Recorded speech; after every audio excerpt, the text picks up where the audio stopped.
कभी कभी एक गाना सिर्फ गाना नहीं होता, वो एक जिद होती है, एक टकराव होता है और कई बार एक पूरी कहानी अपने अंदर छुपाए बैठा होता है।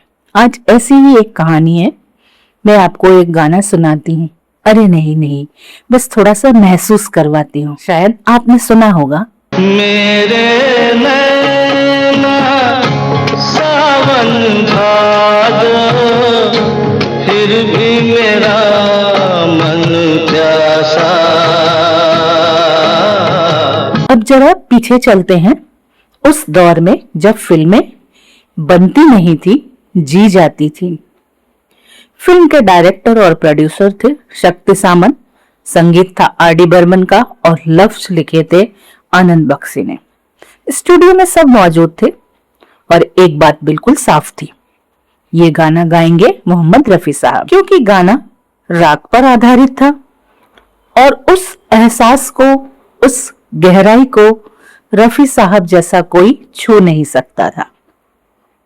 लेकिन वहां एक और शख्स बैठे थे, फिल्म के हीरो, हमारे काका यानी राजेश खन्ना साहब।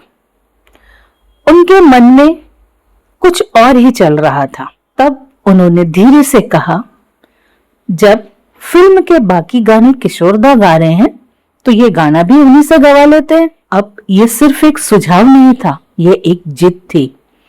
पंचम दा ने समझाया, गाना राग आधारित है और रफी साहब को सूट करता है।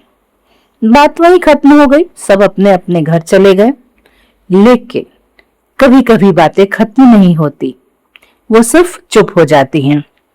और उस रात काका सो नहीं पाए। आधी रात जब सड़कें खाली थीं, सन्नाटा था, एक कार सीधे चले जा रही थी और सीधे जाकर किशोर कुमार के घर पर दरवाजा खुला। बात शुरू हुई। किशोरदा ने कहा, ये गाना तो रफी गाने वाले हैं। लेकिन काका तैयार नहीं थे। उन्होंने कहा, अगर ये गाना आप नहीं गाएंगे तो मैं ये फिल्म छोड़ दूंगा। अब ये सिर्फ गाने की बात नहीं रही थी, ये विश्वास की बात थी, एक आवाज पर, एक एहसास पर। किशोरदा थोड़े रुके और बोले, मुझे 1 महीना दीजिए। अगले दिन ये बात स्टूडियो पहुंची और काका की बात मान ली गई। 1 महीना बीता, सब फिर से उसी स्टूडियो में थे। किशोरदा आए, गाना शुरू हुआ, खत्म हुआ और सन्नाटा। शक्ति सामंत ने कहा, मजा नहीं आया, और वो उठकर चले गए। और जाते जाते पंचम दा को बोल कर गए कि रफी साहब से डेट ले लीजिए और इस गाने को रिकॉर्ड कर लीजिए। किशोरदा कुछ बोले नहीं, सिर्फ मुस्कुरा दिए। रिकॉर्डिंग रूम से ही किशोरदा ने पंचमदा को आवाज लगाई, पंचमदा, शक्तिदा चले गए क्या? पंचमदा का उत्तर था, हाँ।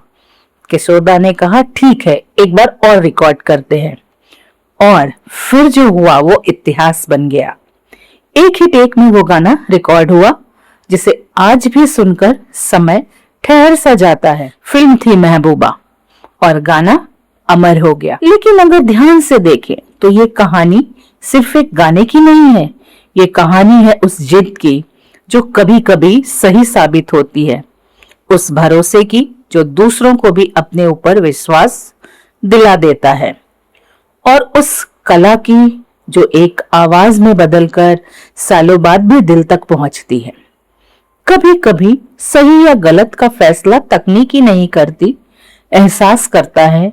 और शायद इसीलिए कुछ गाने सुने नहीं जाते, महसूस किए जाते हैं। अगर आपको भी लगता है कि हर एक चीज में कहानी छुपी है, तो शायद ये जगह आपके लिए है। आज का वीडियो आपको कैसा लगा जरूर बताएं।